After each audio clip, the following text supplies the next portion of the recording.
6 months ago, when my friend Adam had started living in his teepee, or been out for about a month or two, I don't think he really foresaw himself out there year-round in the wintertime. I tried my best to encourage him at the time and just say, well, you'll get used to it, and being out in the woods year-round is a special blessing that not many people know, and being outside during the wintertime is hardcore and really cool and all that kind of stuff. I don't know if he really took me seriously. I'm not really sure what he thought at the time. But with a great deal of enthusiasm and a certain thrill, I've watched him over the last few months not only adjust to a life outdoors, but actually start to enjoy what many people would consider a very Spartan existence. So today, we're going to climb up on the mountain and see if we can pick up a few skills from Adam, see some of the things that he's learned from his time out in the woods, and watch as he joins a long list of backwoodsmen and outdoors folk and frontiers people who have taken their wit and their will and a handful of tools and put it to the test, and to see if they had what it takes to survive a winter in the Appalachian Mountains. Join me, Spencer Two Dogs, today on an interview with a modern-day mountain man. Good morning. Hey, I'm Adam. But here we are outside. Beautiful day. Just going to show you a few things that I do on a regular basis to make existence in a teepee possible. So here we go. First thing I like to do is walk to my teepee.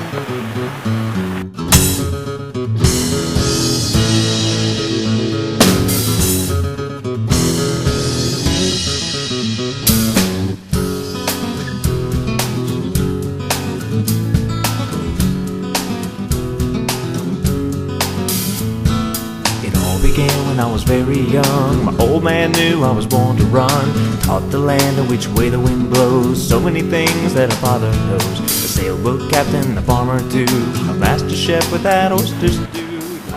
The whole reason for being out here is you're always outside. So the reason that I'm out here, spend more time outside, especially on a day like this. Snow and everything blowing, just covering up everything just a little. Very special. Why don't you drive your truck out through this forest trail here? Well, I figure it's only about 500 feet to walk down to the city. And it keeps less traffic down there, that's for sure. I like to keep things tucked away. But basically, just staying warm in weather like this, it's a matter of doing what's comfortable. What do you think the temperature is out here? It's not too bad today. It's probably about 24, 23. I'm guessing. Have you seen any other animals out here in the mountain? I've got a lot of rabbits. A lot of rabbits. Seems like there's always a lot of rabbits. That's good. There's actually a big family of bears not too far. Hang out around here. Run up on them lately. Alright, the best way to stay warm, really quickly anyways, get you some kindling. Break it up real quick. You gotta make it real small wood.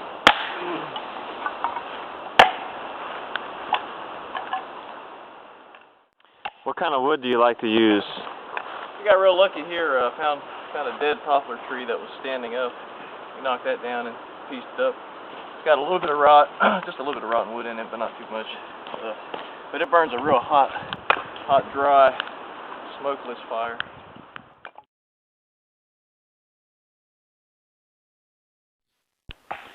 There's a little paw print from Yona. Gutnagay Yona is Cherokee for the black bear. There you go, had a few Yona visitors. Alright, let's go warm up. Sounds good to me. We're inside the teepee and we're going to build a little fire. It's important. Teepee fire is very particular fire. You have to have really dry wood. The drier the better, of course. So it's just really important that you have dry wood in a teepee fire. Smoke, getting out of the teepee is kind of an issue, so the drier the wood, the less smoke you have to deal with. Oh. Really easy fires to start though, so that's always nice. Everything is so dry. My favorite method for convenience. Have a small candle handy,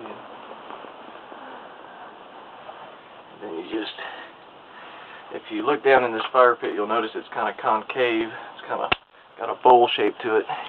This helps to facilitate the coals collecting in the middle, and that creates a hotter fire. Hotter fire being less smoky. Hotter fire makes for just more efficiency in the burning, which makes a lot less smoke, which is what we're after. These fires tend to be fairly small in the teepees, because when you go to bed in the evening, you want it to die. You don't keep the fire going, at least I don't keep it going all night.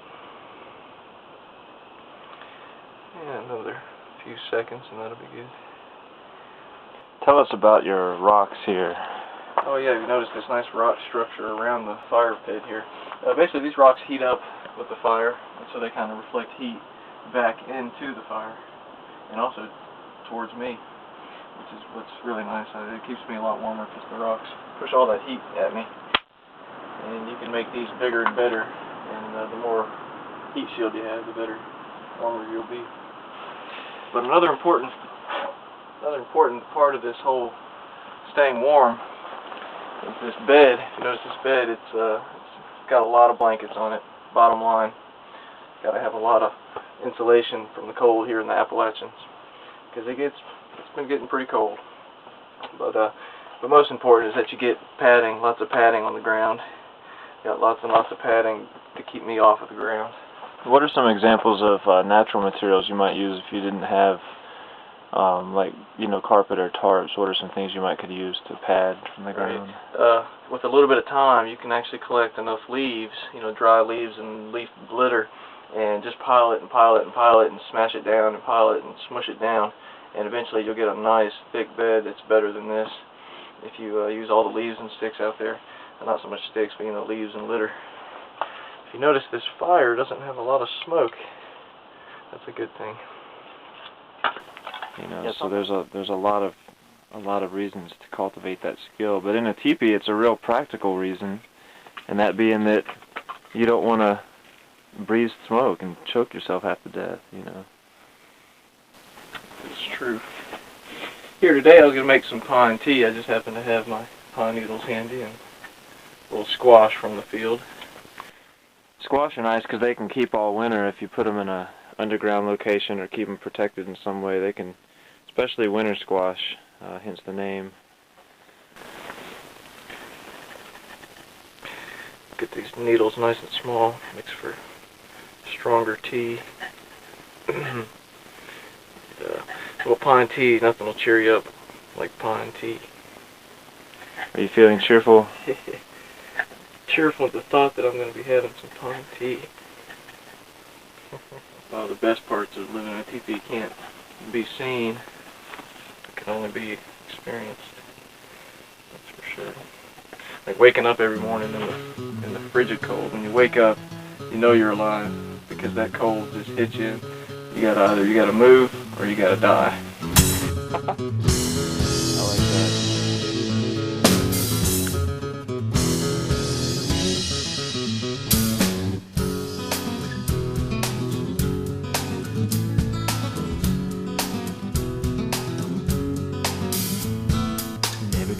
I might even find a pretty little lady I can call all mine.